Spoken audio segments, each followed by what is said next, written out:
All right.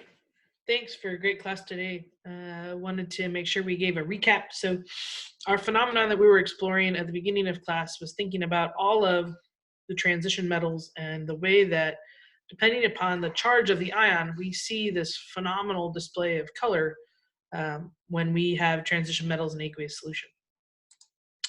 We wanted to recognize Mackenzie, Samantha, Heba, and Megan for asking some really phenomenal questions in class. And actually, I think there are a bunch of other folks that we need to recognize too from class today. So thanks to you for asking great questions and for really engaging and making sense of new knowledge. Kudos to you. So if we think about the practice problem that we were working on, we said that it takes 10.52 milliliters of 0.587 molar sodium hydroxide to neutralize a 10 milliliter sample of HCl.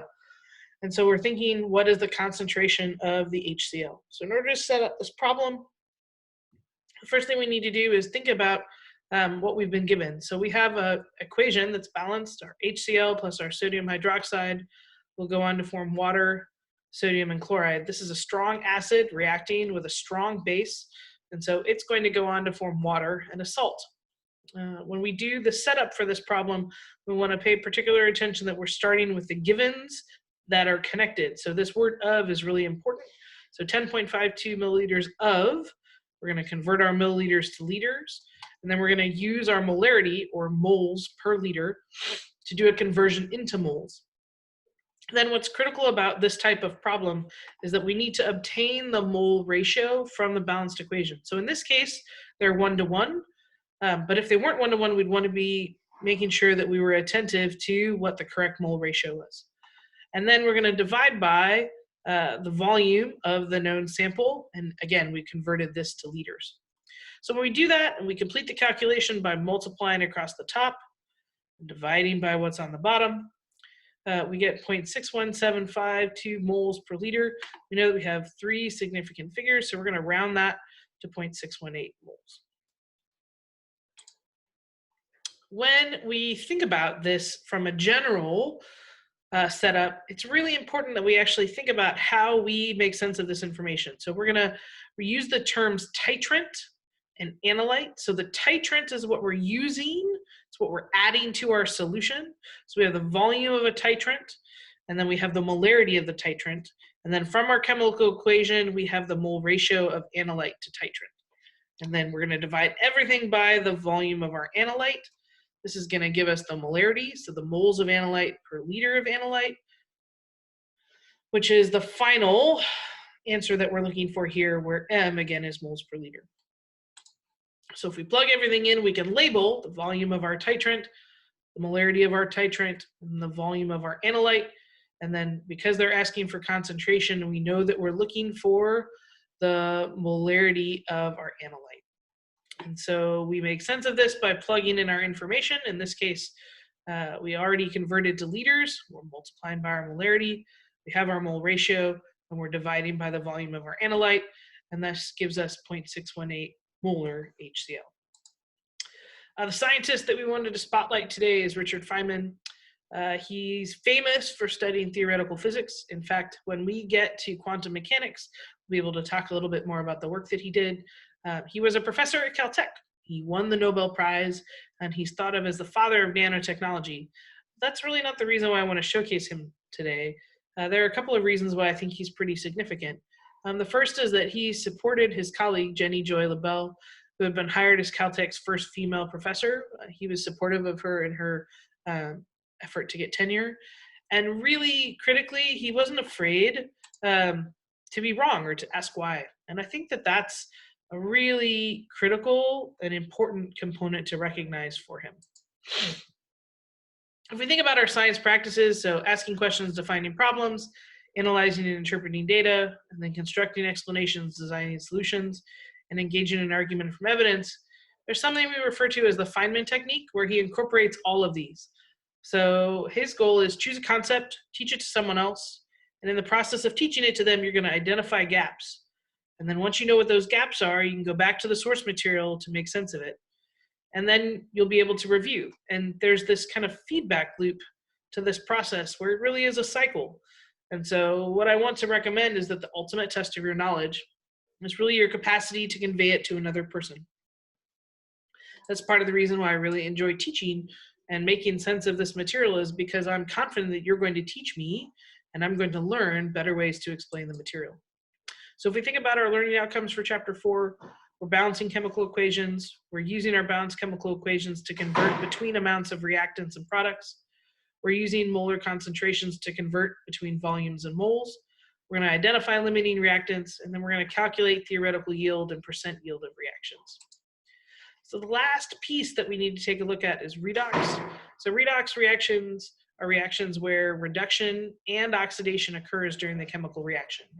So oxidation reactions are when a species gains oxygen or loses hydrogen or loses electrons. Reduction is the reaction when a species loses oxygen, gains hydrogen, gains electrons. So the example we're going to look at today is iron oxide plus aluminum going to iron plus aluminum oxide. So in order to do this, we're going to find our oxidation states. That's the step we're going to talk about next.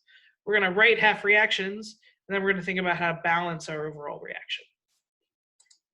So in order to find oxidation states, there are a couple of guiding rules that we go by. The first is that pure elements always have an oxidation state of 0. So if you have an element by itself, its oxidation state will be 0. Monoatomic ions, their oxidation state is equal to their charge.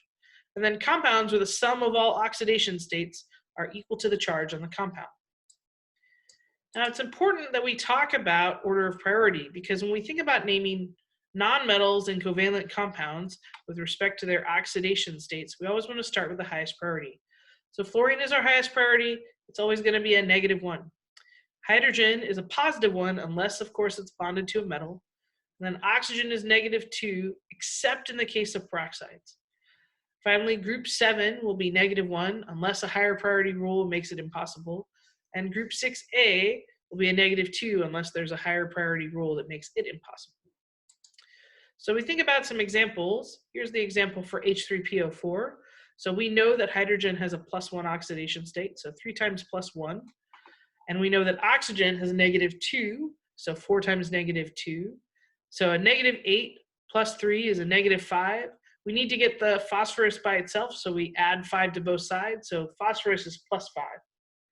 Using the same type of reasoning, we can do this for HCl. We know that HCl is again +1. That means that chloride has to be a -1 to balance out that 0, or we can actually just use the rule for chloride as -1. Sorry, I've got a stuffy nose. And then we use the same type of reasoning for the hydrogen in HClO4. And then again, the -2 charge, so 4 times the -2. So if I think about a -8 plus 1, that's a -7. We have to get the chloride by itself. So chloride is +7. Again, we use the same reasoning for Pb. We know that the sulfur is -2, so that means Pb has to be +2. And then there are actually 2 ways that we can solve for PbSO4. One way is to recognize that the sulfate anion has a charge of -2, so that means that Pb must be a +2.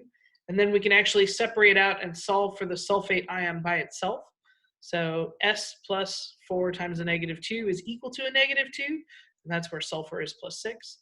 Or we can actually solve the overall, because the entire compound is net neutral, and so it's set equal to 0. But either way, we should still get the same answer.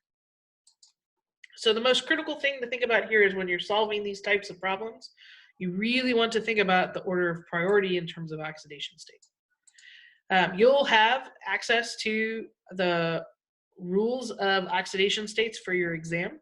I'm really not as worried about you memorizing them. I think as you practice more, you will become more familiar with them, and then it will be easy to call them to mind. So if we think about the original example that we had of our iron oxide and aluminum, once we found our oxidation states, then we'll be able to write our half reactions. So in order to find our oxidation states, we're going to identify that aluminum and iron both have oxidation states of 0. To solve for the iron oxide, we know that we have 2 irons plus 3 times the -2, because that's the oxygen. So when we arrange and solve for iron, that should give iron a +3. And in this case, aluminum is similar. So we have 2 times whatever the oxidation state is on aluminum plus 3 times the oxidation state of oxygen, which is -2. So once we solve for aluminum, aluminum is a plus 3. So what you'll notice here is that in order for iron 3 plus, right, to become iron 0, it has to gain 3 electrons. Likewise, for aluminum 0 to become aluminum 3 plus, it has to lose 3 electrons. So in this case, iron is undergoing reduction, where it's gaining electrons. Aluminum is undergoing oxidation, where it's losing electrons. So if we think about our terms then, iron is the oxidizing agent and aluminum is the reducing agent. If you need additional practice with this, I suggest you check out S cubed. We're going to be able to talk about gases in discussion section coming up next. That'll be after the exam on Wednesday. And then in the last 5 minutes of class, I'd love for you to think about organizing your goals, metacognition, thinking about your thinking, and then reflect on your learning. Next time we'll be talking about gases, and you have your exam on Wednesday. Thanks again.